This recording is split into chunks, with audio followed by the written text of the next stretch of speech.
Hey everyone, Anthony Cosenza here with the Orange and Black Insider Bengals podcast and CincyJungle.com coming at you after a big win by the Bengals on Sunday against the Lions. Hopefully you caught our post-game show on Sunday evening to kind of break everything down for you, go over the stats, the sights, the sounds, etc. And we've got a lot of content on CincyJungle.com breaking down everything, whether it's opinions, breaking news, analysis, all of that. It's all on CincyJungle.com. Good to see everybody. Seeing a lot of hellos and who days in the live chats. Good to see everybody. Hope your week is starting off well. It can't be off to too bad of a start with the Bengals win, right? So at any rate, hopefully you've been keeping it to Cincy Jungle, like I said, and enjoying some of the episodes we've been giving you on this show. We've got a lot coming this week. We've got some special guests helping us preview the Ravens game. It's a big game coming up Sunday. We've got our show tomorrow, John Sheeran and myself.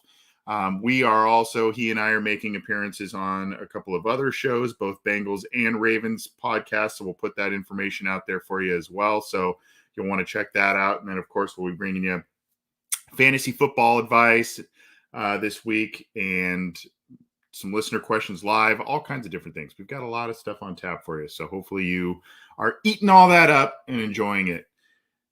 If you're new to this program, you can get our show along with the others on the Cincy Jungle podcast channel, Orange is the New Black, courtesy of Ace and Zim, and both Coach Speak and Chalk Talk from Matt Minnick.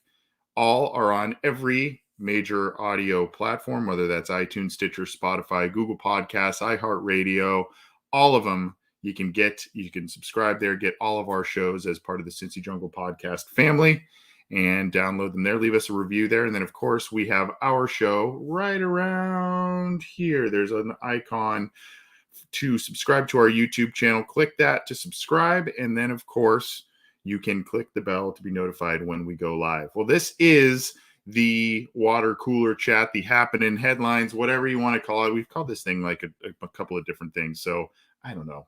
We're trying to be, I don't know, adaptive, something like that. I don't know. At any rate, the Bengals are 4-2, and they are right behind the Baltimore Ravens, who they play this Sunday in the AFC North. And then, of course, you've got the Browns and the Steelers making a surge. You knew the Steelers somehow would not be out of it. They are at 3-3, tied for third place in the AFC North. There are a bunch of teams. I think there's 5 or 6 teams that are 4-2 at the moment. The Bengals, if the season were to end today, would have a wild card spot in the AFC. And there is a lot to talk about, both in some headlines surrounding their big win over the Lions, 34-11 on that one. And, of course, a lot of chatter going on with their upcoming game against the Baltimore Ravens. So we're going to get to those headlines in just a second. Then we're going to get to some AFC North stuff and a couple of things around the NFL. So let's hop to it, I guess. Where we want to start, obviously, we'll kind of start from last Sunday, what occurred, some of the aftermath there. And then, of course, we'll feed into this Sunday with the Bengals going against the Ravens. So I'm going to share my screen for those viewing the video. Obviously, I will, for those listening to the audio, I will be telling you what I'll be sharing, but the video will be seen on our YouTube channel here.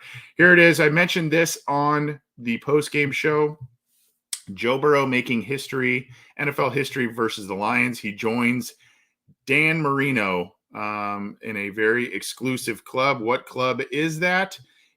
According to NFL 345, which is an NFL statistical data mining Twitter account.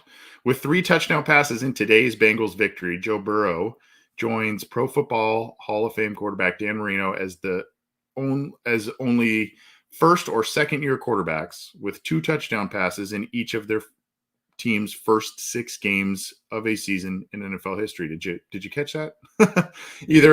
There's 2 guys who either in their first or second year have thrown multiple touchdown passes in each of their first 6 games, one of which is Dan Marino, the other of which is Joe Burrow. Joe Burrow, I believe he's got 15 touchdown passes on the season so far right now.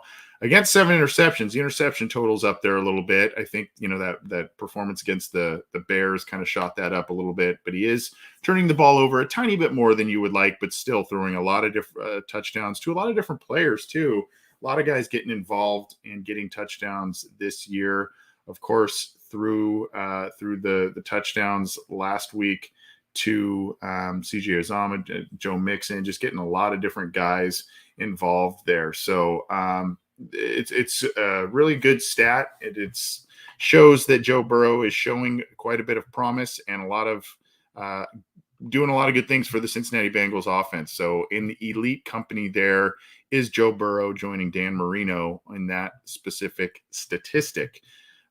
Speaking of a guy who is off to a great start, we've got a couple of stats that prove this. I mentioned on Sunday that the Bengals, with their 4th win, they've officially tied the amount of wins they had all of last year. Well, Trey Hendrickson, on an individual note, made another statistical achievement with his sack on Sunday against the Lions. He officially tied Carl Lawson's total of 5.5. That was the team leader last year. So through 6 games, Trey Hendrickson has 5.5 sacks. Of course, unfortunately, Lawson never really got to show what he could do in New York. Had a season-ending injury during the preseason and training camp there. So very unfortunate for him. Obviously, we all still root for him. He's a great guy and was a pretty good player for the Bengals in his time here, especially when healthy. But 5.5 sacks already for Trey Hendrickson. Multiple pressures. He had a great game in general, even though just 1 sack. I shouldn't say 1, but it seemed like he was in the backfield a ton this last game, and he is playing very, very well for the Cincinnati Bengals. And this is on cincyjungle.com. You can see there's a video from our buddy Daddio McDuke from the Believe in Bengals podcast. But essentially, he was credited with, I believe, forcing Penei Sewell to commit 3 penalties. And then, of course, he had the sack. That was when they decided to go 1-on-1 with him with TJ Hawkinson, which obviously was a big mistake. And I'll put this link in the live chats for all of you here. But Trey Hendrickson proving to be a very, very valuable free agency acquisition, as a number of different players are, but really helping out that defensive line. The defensive line led up the defense in general, the linebackers and really everybody involved. But I mean, big credit to the defensive line. Let up just 2 yards per carry against the Lions last week. I think it was only about 32 total rushing yards, 38 total rushing yards, something in that arena. So under 40 yards rushing as a team, the Lions had. DeAndre Swift was held to just about 20 yards rushing. I mean, they just did nothing on the ground, and that was a big reason that the Bengals were able to not only keep when things were close early, they were able to gain momentum and wait for the offense to catch up, but then obviously pull away later because they just stalled the Lions' drives one after another.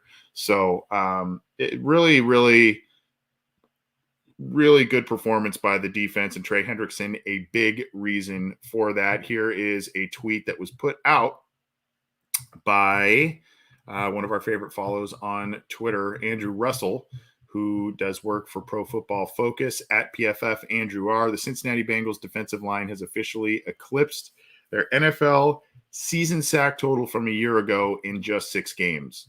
So we can talk about the improvements that Jamar Chase has brought. We will in a second too, by the way, but we can talk about that. We can talk about the marginal upgrade in pass protection and run blocking, and obviously the running game, guys getting involved. You know, Joe Burrow showing that he is back from that injury, obviously, and showing in a lot of ways moments of improvement. You got to figure with this last game here, that completes a 16-game season. So essentially with that game last week, you could make some form of an argument that Joe Burrow officially completed a rookie season of sorts in terms of amount of games played. So, that there are a lot of elements that are still ascending with this team, but really I think the biggest strides, at least ones where we didn't know exactly what to expect. The biggest thing is on defense, where the defensive line is getting after the quarterback, where the secondary is playing a lot better, and of course the linebackers, headlined by Logan Wilson, are playing just a lot better and getting, quite frankly, the big plays that were not there over the past few seasons. So interesting statistic there provided by Andrew Russell, and a number of different statistics and pieces of history for the Bengals in terms of how their quarterback's playing, how their defense is playing, and how respective individual players are playing. Here's some more on the young players. I mean, we're talking about players that are new additions to the team, and we're talking kind of primarily free agency, et cetera. But what about the rookies? And here are the snap counts against the Lions, and you can see the graphic here. It's Chris Evans, and Chris Evans got an increased amount of time due to Samaje Perine being out on the COVID list, and he shined in really 3 phases of the game and was rewarded with it this week because the depth chart now shows that Chris Evans is the backup running back to Joe Mixon. So you can see the snap counts here. I'll go down here. Chase in on 79% of the plays. Great, another great game by him. 2 deep catches. Did have the drop that tipped and led to the interception, but still continues to make plays and be an explosive weapon for this team. 79% of the snaps, 57 of those. Brandon Allen came in for 13 snaps in relief as the Bengals were running away with things. So that's 18%. And of course, you got Burrow playing 59 of those snaps. Get him out of there. Didn't need him to be in there late. So, and Brandon Allen came in and played pretty well, threw a touchdown to Auden Tate as well. Trenton Irwin getting in on things with 11 snaps on offense and started to potentially take over the punt return duties from Darius Phillips. Another game where Darius Phillips just couldn't make the right decision on a punt return. Irwin comes in there, has 2 returns for, I think it was close to 30 yards, one of which was a 15-yarder. So nothing huge, but a couple of nice punt returns in general, especially comparative to what we've been seeing. So in on 15% of the offensive snaps, as well as a couple of punt returns. Auden Tate getting his most extensive action of the year, 24 snaps, did get the touchdown, lined up as kind of a tight end type of flex option at times. So did have 33% of the snaps. Eli Apple played every single defensive snap, 63 snaps. Hilton playing 71%. Awuzie playing 78%, was pulled later. Von Bell playing 78%. So you're kind of seeing a trend from a lot of the starters there. Chris Evans getting 16 snaps on offense.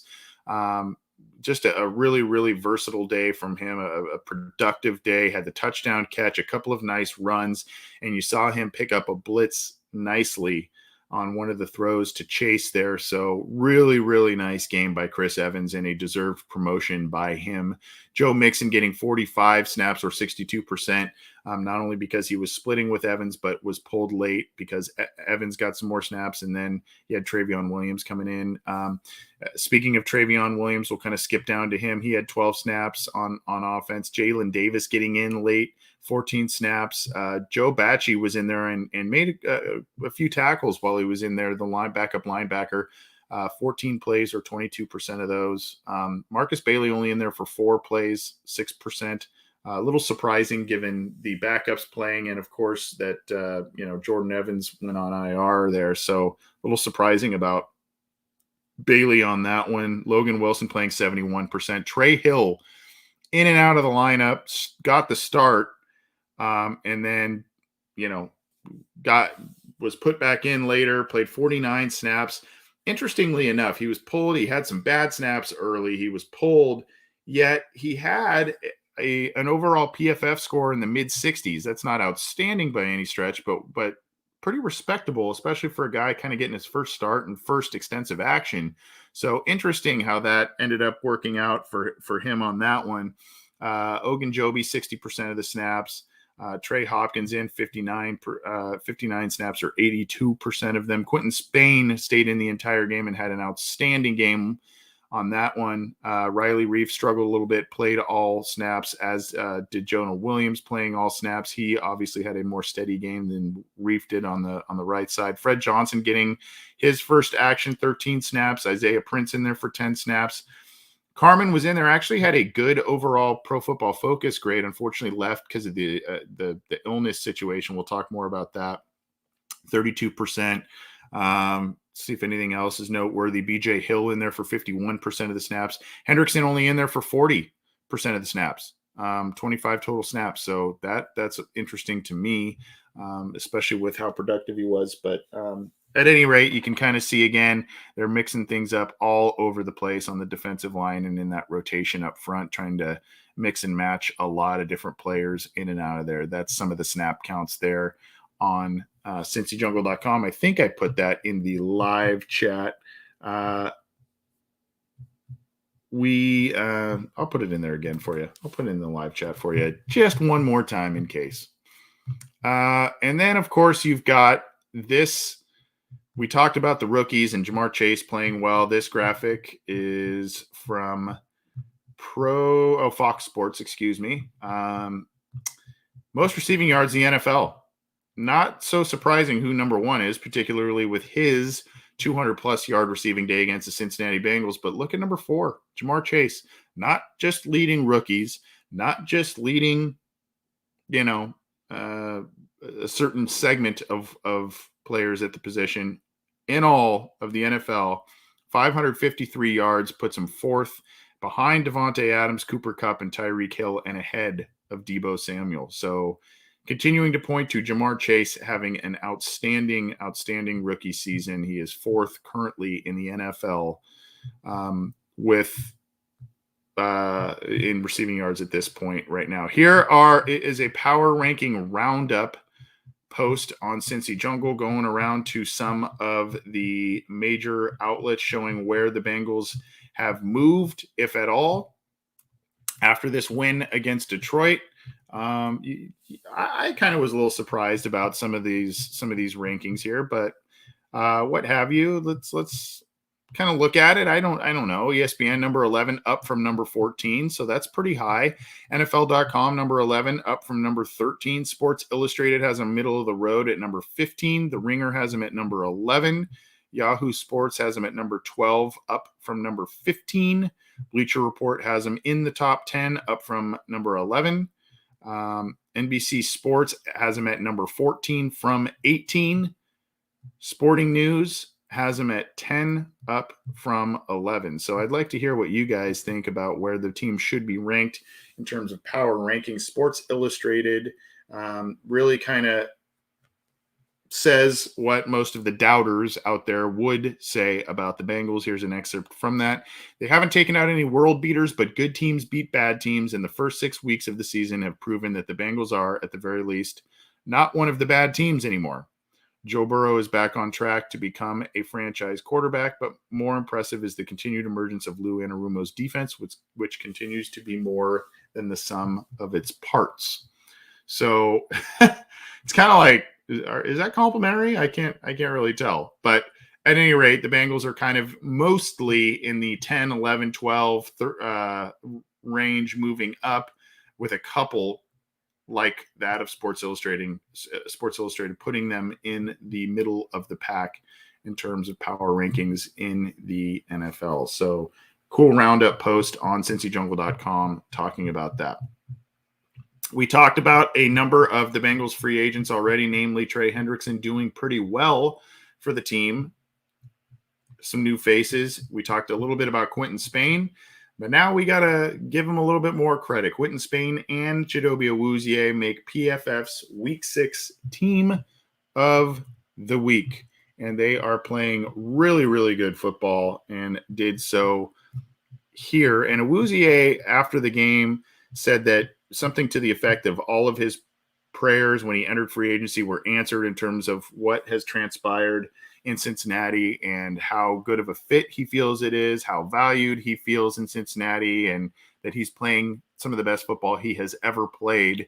And it's showing. It's showing. He had a pass defended against the Lions and 5 total tackles there. Just a really, really good acquisition, and one that not a lot of people, including myself, were, Awuzie wasn't necessarily a household name to a lot of folks. We knew who he was, and I was familiar with him, but obviously him being injured, etc., there was just, it wasn't something that moved the needle tremendously high at the time of the signing, but he has come in and been a borderline lockdown corner for the Bengals. You see, here's the excerpt from Pro Football Focus. Spain got off to a bit of a rocky start in 2021, but has strung together his 3 highest graded games in pass protection as a member of the Bengals in the last 3 weeks. His performance on Sunday against the Detroit Lions was his best yet. Spain earned a 79.2 pass block grade with only 1 pressure allowed across 41 pass block snaps. To make that even better, Spain earned an 87.1 grade as a run blocker to give him an 89.6 overall mark for the game. That was second highest graded game by an offensive lineman in week 6, and was his highest graded game with Cincinnati by over 9 grading points. So you can also go on, if you follow our colleague Jake Liskow on Twitter, he was posting some fun videos, video clips of the game. Kind of had a funny one he made of Spain pancaking a guy, and Quentin Spain took notice of that. So go check that on Twitter. It was kind of a fun little exchange there. But, Awuzie living up to the offseason hype here. I don't know if unfortunately that clip isn't in here, but he's just been one of the most solid Bengals defensive players since joining them. And really what we're seeing is the Bengals did a lot of low risk, high reward type of signings in free agency, whether it was Awuzie, getting Quentin Spain on a team friendly kind of rental deal. Trey Hendrickson was obviously not that was a big deal, but Larry Ogunjobi is another one that was kind of a low risk, high reward. He's paying off. The trade for BJ Hill had paid off, especially early. He's kind of quieted down some recently, but that paid off early. So, a lot of these moves, especially on defense, the Bengals have made, they are doing exceptionally well for this team, and really kind of putting things together and making this more of a complete team effort than, some of the other teams we have seen in Bengals history for sure. Let's keep cruising on here. We're going to get close to start talking about the AFC North in just a minute, but we could talk about the injury roundup. Mom Spaghetti was a bad choice, a headline talking about Jackson Carman being physically ill on the field there, but talking about Jackson Carman, thankfully, he seems to be okay. It was kind of a little bit of a scary situation because he was on the COVID list before the game, was taken off of it, and then was sick during the game. And, some people were like, well, does that have to do with the COVID thing, or does that have to do with something else? And apparently he had some form of, a food poisoning type of thing. He joked that there's kind of some running joke here about it being Mom's Spaghetti House, which was a line from an Eminem song. So I don't, hard to make what this was all about, but apparently he is doing better, and the team itself was pretty healthy leaving Detroit, and that's a good thing because they have a big game coming up, and the fact that they got the lead, they were able to kind of rest some of the starter guys, bring in some other guys, and no one thankfully really had anything major going on here. You see Joe Mixon was limited throughout the week, did have the ankle issue. It looked like it was kind of bugging him again. It almost looked like also he landed on his side awkwardly, so it might have been his side, but I think it was his ankle as well. So they kind of just said, hey, that's enough for there. Let's bring the other guys in and go from there. So still a watch and see situation with Mixon. And then, of course, the Bengals may be getting Pirine back from the COVID list there. So you're going to have to monitor that one. T. Higgins, Brandon Allen, T. Higgins got hurt on a throw from Brandon Allen there. He kind of injured his left leg, but got off under his own power. That one looked a little scary. Almost looked like he came down awkwardly on it, maybe a little hyperextension or just kind of, pulled something a little bit there, but didn't appear to be anything serious because there was no card or anything like that. And we haven't heard too much about it. So he's probably okay. Unfortunately, he's kind of had a couple of dings and nicks and bruises this year. So hopefully Higgins can remain healthy the rest of the way there, because he is a big part of this offense. Trey Hopkins, the left knee is continuing to bother him. He was being attended to by trainers. So that's something to monitor there. And you see when that happened, that's also when, Trey Hill came back in the game, did some guard, did some center. It may just be something that was just bugging him a little bit, because again, we've said this a bunch. Hopkins suffered that injury in the last game of last year. So he came back pretty quickly from that. And so, there still may be just kind of some situations where it's tender or it's just sore. It's not to the level it needs to be quite yet, or it's there. And then as a game wears on, it kind of gets fatigued. There's all kinds of different situations. It doesn't, he did come back in and play, and it didn't seem to be anything that was devastating, but obviously this is something that's still kind of in focus for Trey Hopkins there. And then the throat situation from the week prior against Green Bay, Burrow said his throat is still a bit sore, but he still played very well, played most of the game. And then, there was a post-game interview where he was kind of talking a little more quietly than we're used to Joe speaking, particularly after a win. So something to monitor there. But again, he was cleared from the hospital after the Green Bay game and obviously cleared to play this past week. And I don't know. That's what's going on with the Bengals in terms of injuries, ailments, etc. Let's just kind of wrap a bow on this past week and start moving into the Bengals-Ravens game coming up in this week in the headlines associated with that. Here is a stat from Pro Football Focus Cincinnati Bengals Twitter account at PFF_Bengals. The highest graded Bengals through 6 games with a minimum of 150 snaps. Joe Burrow, 86.4. DJ Reader, another high-priced defensive player who isn't getting all of the hype that Trey Hendrickson is, but is playing very, very well for the Bengals, an 85.1 grade. Joe Mixon up there, one of your big contract guys. You like to see that, performing well, 80.3.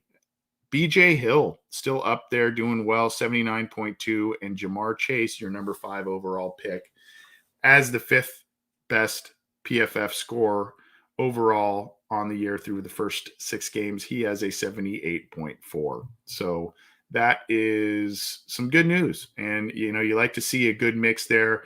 Mostly it's kind of a cool thing, because you have Burrow, a guy who is your franchise quarterback, who has the best grade on the team. You like to see that. 2 guys on big contracts in DJ Reader and Joe Mixon coming in at 2 and 3.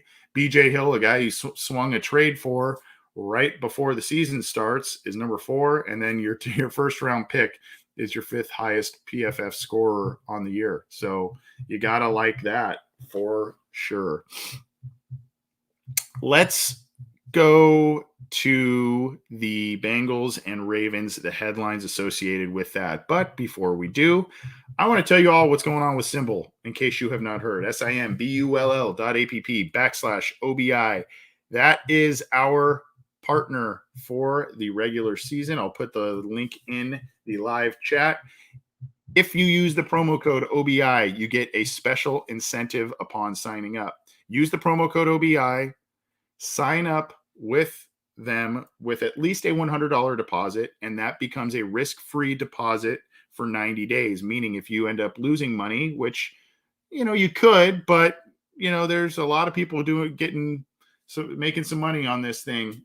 So if you end up losing some money, your deposit is protected. It is a risk-free deposit for 90 days. So you can go check that out using the promo code OBI. You can invest in teams in which you are either passionate about or you see a really good opportunity to make money. If you are a savvy fantasy football player, if you play the stock market and you feel that you are a savvy investor there, this is right up your alley. simbull.app/OBI. Use the promo code OBI to get a 90-day risk-free deposit bonus added to your account.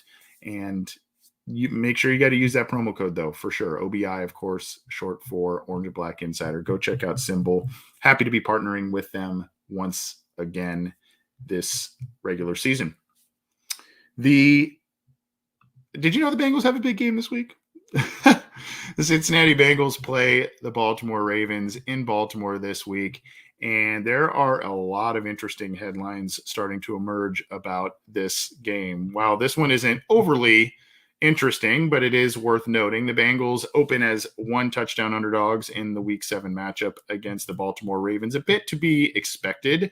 It's in Baltimore, and Baltimore just came off of a huge win over seems like everybody's darling, the Los Angeles Chargers. Just absolutely demolished the Chargers in Baltimore this past week. So a lot of people feeling pretty good about where the Baltimore Ravens are. They are 5-1.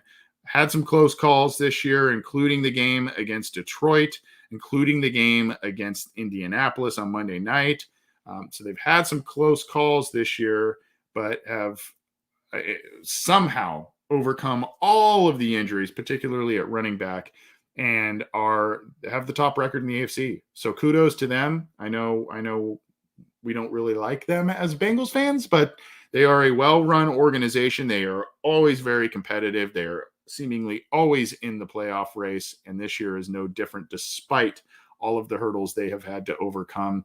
I would think that along with Zach Taylor, John Harbaugh is one of the front runners for Coach of the Year, given how this team has performed and what they've had to overcome. But the Bengals are touchdown underdogs in Week 7 going into Baltimore there.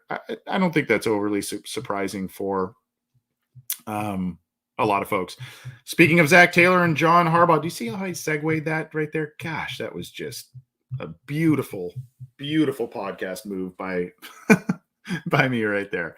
Kidding, of course. Zach Taylor and John Harbaugh make bold claims about the Bengals, and Harbaugh was complimentary about the Bengals. Zach Taylor is pretty confident about where the Bengals are at this point in time. This is on CincyJungle.com. I put the link in the live chat for you there if you're following along on Cincy Jungle's Facebook page or our YouTube channel, and of course on one of the Twitter platforms. So Zach Taylor thinks the Bengals have the best safety tandem in Von Bell and Jesse Bates. Quote, they're the best safety tandem in the league. That's just a point-blank statement. Bell has had a pretty good year, 72.5 Pro Football Focus grade. Obviously, Bates not really having the huge year that we've seen in the past, but still a top safety in the league and one of the best in the business. And especially when you go and you look back, if you watch that game on Sunday night, Seattle versus Pittsburgh, there was a throw that Ben Roethlisberger uncorked that Jamal Adams read, shot up, and the ball hit him square in the face, and he dropped it. And Jamal Adams is a physical safety. He's a good blitzer. Picking off passes has not really been Jamal Adams' forte. So Jamal Adams signed a huge contract. That's my point in bringing that up. Jamal Adams signed a huge contract extension to stay with the Seattle Seahawks. And you see a play like that and you go, wow. I mean, and then you kind of say, well, I mean, even the safety on the other side of that field in that game, Minkah Fitzpatrick, a very valuable guy, Jesse Bates, you kind of had to feel like those two guys would have come up with that ball. And if Adams had come up with that ball, the Steelers may not have won that game. So it's just one of those things where you kind of, when you see plays like that, especially from other high profile safeties, it makes you appreciate Bates and what he does for the Cincinnati Bengals. You can see here, he had a 90.1 PFF grade last year, not as high this year, not making the same plays. He's at 71.2, but still solid from both guys here. You see here the quote from John Harbaugh. He just said the Bengals are one of the best teams in the NFL right now. Quote, just watch them play. We have our hands full. Could be just, coach speak / being over flattering. But I do think that a lot of folks are taking notice as to what the Bengals are doing with a healthy Joe Burrow, an improved offensive line, an improved running game, and a vastly improved defense. I think folks are taking notice. This is a huge, huge game. Yeah, for Joe Burrow, but a huge game for the Bengals defense. They have been embarrassed in the previous years by Lamar Jackson. And I've said this a couple of times on the past few episodes of the podcast. Zach Taylor has beaten the Cleveland Browns before. He has beaten the Pittsburgh Steelers before. He has not beaten the Baltimore Ravens yet. And I think I'd have to go back and look, but I'm pretty sure that all of those losses are pretty dang lopsided. So this is another one of those Packers type game where it's a statement situation for the Bengals. It is a tough one because this is the second road game of a 3 straight road game stretch. You had Detroit, you have this one, and then you have the Jets after this one. So it's tough.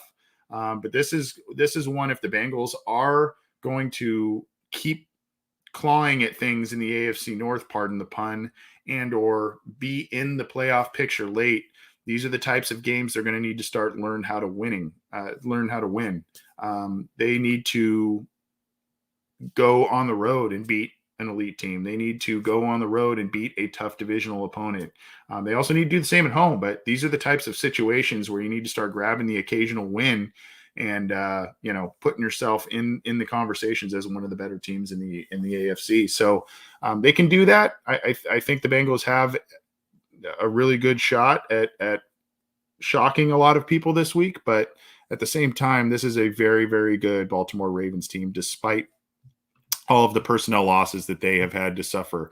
But Zach Taylor pretty confident and some, publicly favoring a couple of players on his roster. And then, of course, some kind words from Harbaugh about the Bengals and how they are playing at this moment in time. It's kind of an interesting thing with how the Bengals are faring against the Ravens because Taylor's predecessor, Marvin Lewis, who came from Baltimore, he had a pretty high level of success against the Ravens in his career as the Bengals head coach, did awful against the Steelers and did really well against the Browns. And his performances against the Browns and the Ravens, along with the playoff appearances, kept Lewis around for a long time. But again, it's kind of an odd dichotomy there between Lewis and Taylor. Obviously, a larger sample size with Lewis as opposed to Taylor in terms of the amount of games they played against the Baltimore Ravens. But even so,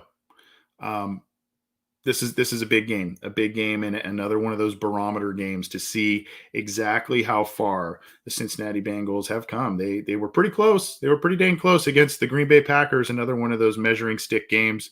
But came up short on that one. This is a big one. Continuing on. Now, this is where, we'll get to the drama here in just a sec. No, you know what? We'll go here. We'll go here because this is something that's starting to emerge as a talking point. On Sunday, Logan Wilson was asked about Lamar Jackson and kind of paid him a compliment saying, basically he's got, he's an elite passer and he's also kind of a running back there, something to that effect. Well, the words got twisted by a couple of NFL media members, and now they are turning this into some form of a situation where they're saying, well, the Bengals linebacker, who is a young guy and is just starting to ascend as a star in the NFL, is making a public slight of Lamar Jackson. If you go read Logan Wilson's Twitter account, he explicitly said this was meant as 100% a compliment. We all know he's an elite passer. We all know that Lamar Jackson is an elite runner as well. He is an elite player in this league, an elite quarterback in this league. He's saying he has great quarterback skills, and he's like a running back there, something to that effect. Well, here is kind of what has transpired since that quote on Sunday. Dove Kleiman is an NFL reporter, and so there was here's kind of the deal here. Dove kind of said that, Lamar Jackson is a running back who plays quarterback. Logan Wilson ended up defending that comment, saying we all know he's an elite passer as well. Dove kind of said, well, you guys take from that what you will. And then he kind of said, now he kind of playing the victim a little bit. First Take on ESPN has turned Logan's words into a segment about how he disrespected Lamar. Wilson confirmed that he meant what he said as a compliment, not an insult, after I posted about it, but it didn't stop First Take even knowing that. So I suppose I could play this here. We'll start this over. This is a clip from First Take. It's Mina Kimes, Stephen A. Smith, Keyshawn Johnson, and now they are running with this thing full go that Logan Wilson made a big slight on Lamar Jackson. I find the discourse around Lamar Jackson so frustrating sometimes. It's almost like playing whack-a-mole. It's not one thing or it's another. I'll start with what we just watched, Stephen, talking about the playoffs. It's a fair criticism, but this guy's played 2 full seasons in the NFL. 2 full seasons. Let's not count the first one.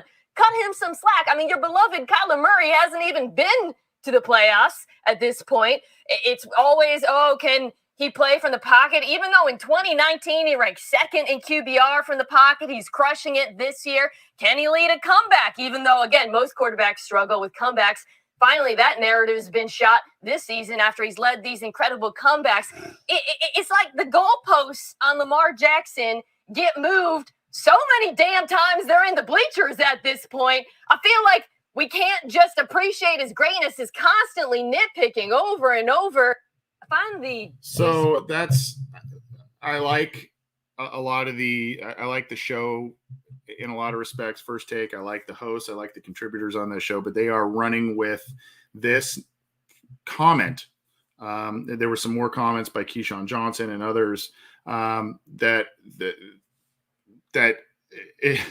all they had to do was go look at the player's Twitter account to say that what I meant to say was, or how it's very simple, very, very simple. But look, I think people are trying to make bulletin board material out of this. And obviously, I think also, believe it or not, this is a big game in the NFL this week. It's a big, big game. It's a 5-1 team hosting a 4-2 team, a division race at stake. And they are trying to pump this thing up by building up headlines and creating stories. And that's fine. So at any rate, it's just funny how this one little comment and his clarification even afterwards publicly has turned into this whole thing where now stations are running with it. I hesitated even really bringing attention to it, but it's on a national TV show, and now it's talking about how Lamar continues to be slighted, and that was not even the intention, according to Logan Wilson, of the comment. So at any rate, that is some stuff going on with the Bengals and the Ravens heading into this week. We'll kind of ease that into some AFC North headlines, and then we will bounce out of here. Another big player lost for the Baltimore Ravens. Ronnie Stanley is going to have season-ending ankle surgery. Star offensive tackle, and one they kind of, hung their helmets on, so to speak, with Orlando Brown being traded away. This was kind of their star guy. So Ronnie Stanley's going to have another ankle surgery. He's the 17th player to go to IR. So you see some quotes from Stanley Quote, "This is not what I wanted or expected when coming into the season. Throughout last year, I did everything I could to be 100% healthy so I could be out there playing for our team and city. As a competitor, I have a mindset of sacrificing my body for my brothers and my team to reach our goals. This is the best decision not only for my health, but also for the team long term. I look forward to supporting my team from the sideline this season and coming back fully healthy in 22. So shame for him, a very, very good player, and has had some health stuff go on the last couple of years, but he is on IR officially there. So I see here a question. Cincy fan, Jungle City, do you think they may flex this game? I think it might be too late to flex this one. I think they got to do that a little further in advance. One I am expecting, or a couple I may be expecting to be flexed, is maybe that Raiders game down the road and or the game against the Chargers. Those are two games that I could see potentially being flexed into prime time. I think it's a little late for this one. This would have been a good one for sure. This would have been a very good one, but unfortunately that is not something that I think is going to be possible. And then there's another post on Ravens.com or BaltimoreRavens.com. And I thought this was kind of funny because, not funny, it's just coincidental because Josh Bynes played for the Bengals last year. You see an article, Josh Bynes is coming to the rescue again. This is from Clifton Brown, who is a staff writer on Baltimore Ravens, but he made his first start of the year last week against the Chargers. And he's playing middle linebacker for him. And it allowed them to move Patrick Queen, who had seemed to be a little bit overwhelmed with things, to weak side linebacker. Apparently they felt something of the old idiom that Queen was thinking too much and not reacting type of thing. And they're hoping that this is going to be something that pays dividends for them. Bynes apparently played very well last week. So he is probably going to be starting against the Bengals this week in the middle linebacker spot, moving Queen to the weak side spot. And hopefully that for them breeds some defensive consistency. So a little bit of an interesting situation there going on in Baltimore. The Steelers are getting set to get into their bye week. So they are doing, speaking of idioms and all kinds of coach speak stuff, back to basics. So they're in their bye week. They hit 500 going into the bye week. They are 3-3, and they are, quote, looking for some trends, some things that need to be addressed, is some of the things that Mike Tomlin says. This is on Steelers.com. Quote, our tackling needs to be sounder and surer, understanding our leverage of the ball relative to other defenders. So not only what it is we're doing individually, but how it fits into the bigger picture. So they're trying to get back to the basics, are the Steelers, after beating the Seahawks on Sunday night and getting to 3-3. So not too much else to report on the Steelers as they are going into the bye week. They're just trying to get healthier, trying to right the ship. And a lot of people wrote them off, me a little bit included, but I still never fully write them off until the season is done and that win-loss record is officially calculated.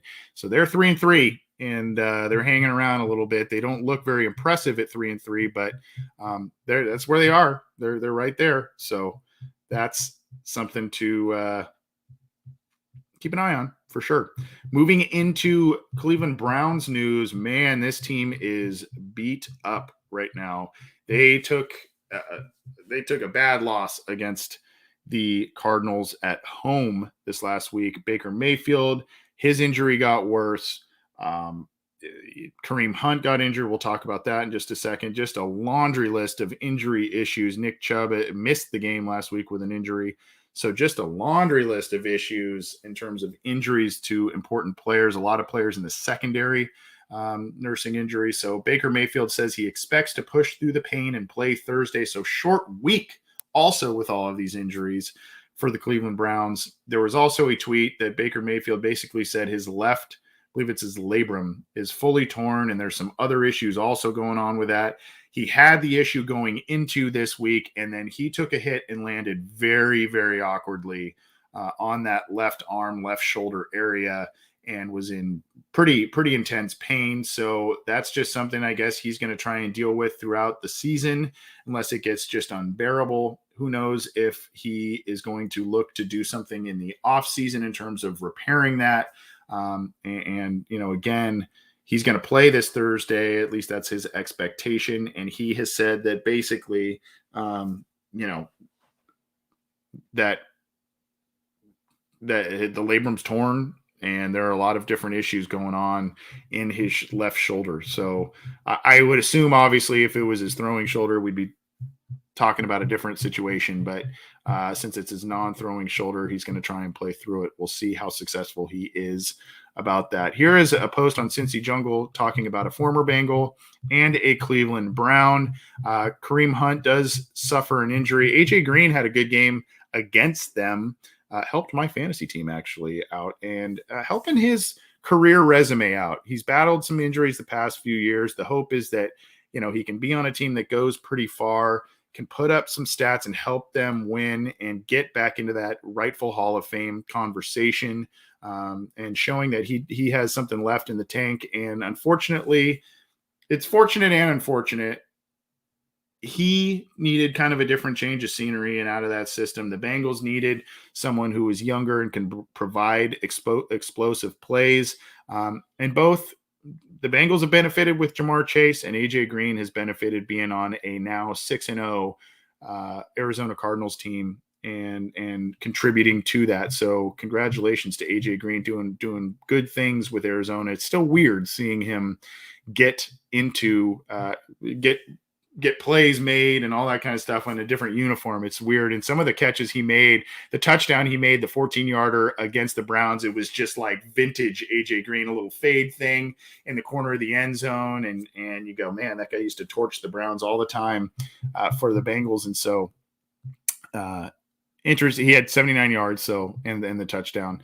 Kareem Hunt, though, he was carted off the field. I believe it's a non-contact calf injury. So that is something that they are still kind of monitoring and dealing with, but a big loss. Obviously, the Cleveland Browns, a big part of what they like to do. They like to play pretty good defense. Baker Mayfield has made timely throws, but a lot of those big plays are off of play action because they run the football really, really well. And Kareem Hunt was stepping up for Nick Chubb. Nick Chubb is obviously also one of the best backs in the league. So a big issue going on in Cleveland with the injuries I mentioned, but Kareem Hunt being injured is not a good thing. And on the telecast, if you watch the game, I believe it was Laura Oakman, who was the sideline reporter.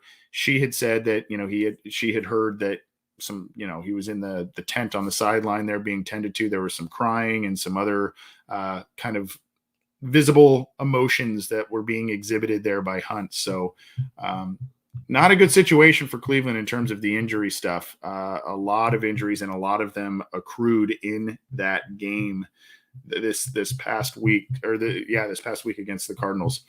Another look at this. I am just segueing the heck out of this thing, and we'll get out of here in just a few minutes as we close in on, we're already close to an hour. How did that happen?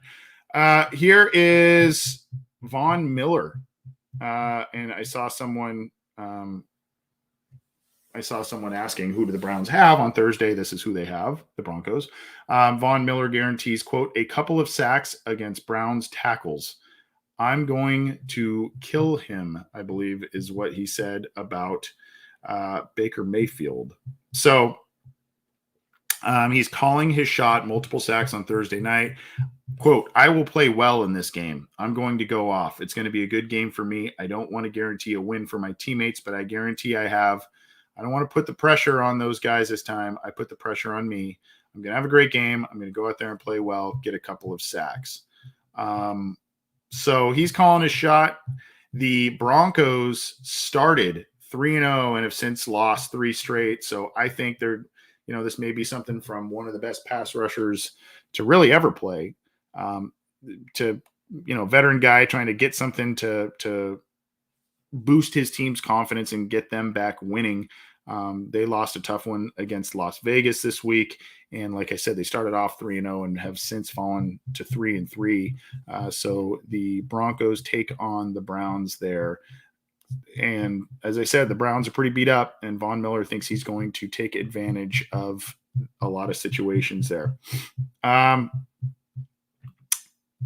Here is on NFL.com a post on the NFL updated draft order. I thought this was kind of pertinent based on where things are, where the Bengals are right now. Eagles hold 3 of the top 11 draft picks. Whew. So you've got the Lions at 0-6 with the pick number 1, Texans at number 2, sitting at 1-5. The Eagles that they acquired from the Dolphins there. So they have that pick at number 3. Jacksonville at 1-5 has pick 4. The Giants at 1-5 have pick 5. The Jets, not a good year for New York teams right now. The Jets sitting at pick 6 with a 1-4 record. They had the bye last week, and they have the Bengals after this Sunday. So that's next on tap for the Bengals. The Patriots at pick number 7, they are 2-4. Almost had a win this last week, but let that one go. Philadelphia has the pick from the Colts, which is pick 8. Washington has pick 9, and then Jets have pick 10 to round out the top 10. And then, of course, that 11th pick, the third Philadelphia pick in the top 11 at this point as things currently stand. We'll go down here and show you where the Cincinnati Bengals would be picking should the draft be held today. It would be – we're moving. It just kind of depends on – how these teams fare. There's a couple of different teams sitting at 3-2 and 4-2, but you can see here it would be after pick 18. So it's 19 or a little bit beyond there based on where their record is. And you see that this pick 18 from the Giants is acquired from the Bears. So Bengals kind of in that old, if you remember the old Marvin Lewis playoff loss territory, right? The early 20s, the mid 20s. That's kind of where the Bengals are currently sitting, it would seem, in terms of draft order at this point in time. So that is just kind of updating you there with where things stand in the draft order. Let's go to CBS Sports, another site I like to reference on this one here. Kind of an interesting series, and I'll put this in the live chat here, grading the next generation of quarterbacks. And obviously that would include Justin Herbert, Tua Tagovailoa, Joe Burrow, and a number of others here. And you can see here, I won't go through all of these guys, but they do best throws and worst throws in terms of how they played in their respective game. Here is Burrow on this. Best throws late in the second. Burrow improvised well, reversing his field behind the line before finding Jamar Chase deep down the field for a 70-yard score. This is more referencing the Packers stuff. So you see here the worst throws right here. And then you've got a B- grade and a season grade of B-. So keep watching these. These are from Chris Trapasso. Really, really interesting stuff from him here, grading the next generation of quarterbacks, and obviously, particularly the AFC, but the quarterbacks drafted in the last few years are really starting to carry the league. You're not having the Peyton Mannings. You still have Tom Brady out there, but who knows how long that'll continue on. It's more, Mahomes and Lamar Jackson and Joe Burrow and Justin Herbert, Kyler Murray. I mean, a lot of these, you could even put Baker in that conversation as well. A lot of these younger guys that are starting to ascend and carry the NFL in terms of quarterback play. So that is kind of a fun one that's out there on CBS Sports for everybody. To wrap it up, here are the Week 7 odds picks, and our buddy John Breach. You know who his dad is? None other than the Bengals kicker, Jim Breach, the great Jim Breach. John Breach for CBS Sports. He has the Bengals shocking the first place Ravens. He's got them. He's been picking the Bengals a lot on these, and he's been largely right. So kudos to John Breach putting it out there. Why not? He's got the Bengals. I saw it earlier. I'm going to scroll down to it here. He's got the Bengals beating Baltimore. Here is his synopsis here. I can't remember the last time the Bengals played in a somewhat important game this late in the season. Sure, it's not actually that late in the season, but don't tell that to Bengals fans. For the past 5 years, the Bengals have basically been eliminated from the playoffs by the time Week 7 rolled around, but not this year. This year, the Bengals could end Week 7 in a tie for first place in the AFC North if they beat the Ravens. The fact that the Bengals are good this season is something that no one saw coming. Just kidding. I saw it coming, and he references an article. And he had them starting 4-2. The biggest surprise of the season so far has been their defense. If you watch the defense play last year, they were atrocious. And then he kind of just goes into he thinks the Bengals defense and could help them in this one. He has them winning 27-24 over the Baltimore Ravens. So I will put this in. What a note to end on for all of you in this podcast episode here. There's a link in the live chats there. John Breach, CBS Sports, first to pick the Bengals to beat the Ravens going forward. This has been the Happenin headlines, the water cooler chat, where we talk about Bengals news, AFC North news, and news around the NFL. I hope you enjoyed it. We went an hour. I can't believe it. I told myself this was going to be a short one. Oh, I say that every time, and it never appears. I just blab. But hopefully you enjoyed it. We've got our big show tomorrow with John Sheeran, myself, and some special guests. So check that one out. We've got fantasy football talk coming up. We've got listener questions coming up on Friday. We've got a lot on tap this week. We're going to continue to bring you Bengals coverage on this podcast, the Orange and Black Insider, on our Cincy Jungle podcast channel, which is available on every major audio platform, iTunes, Stitcher, Spotify, Google Podcasts, iHeartRadio, all of the major ones. You can get this show on YouTube as well, our specific show. So click that icon in the corner there and be notified. Click the bell also to be notified when we go live, when new content is available. And on those audio streamers, you can also get the great shows from Matt Minnick and Ace and Zim, all of the Bengals podcasts, and of course, opinions, news, analysis, all that kind of stuff is on cincyjungle.com. You got to keep it there for all your news going forward. Thanks everybody for tuning in. Happy Tuesday to you all. We'll keep seeing you this week. Big week coming up. The Bengals take on the Ravens. Let's hope it ends the way we want it to. Can't get here soon enough. Take it easy, everybody.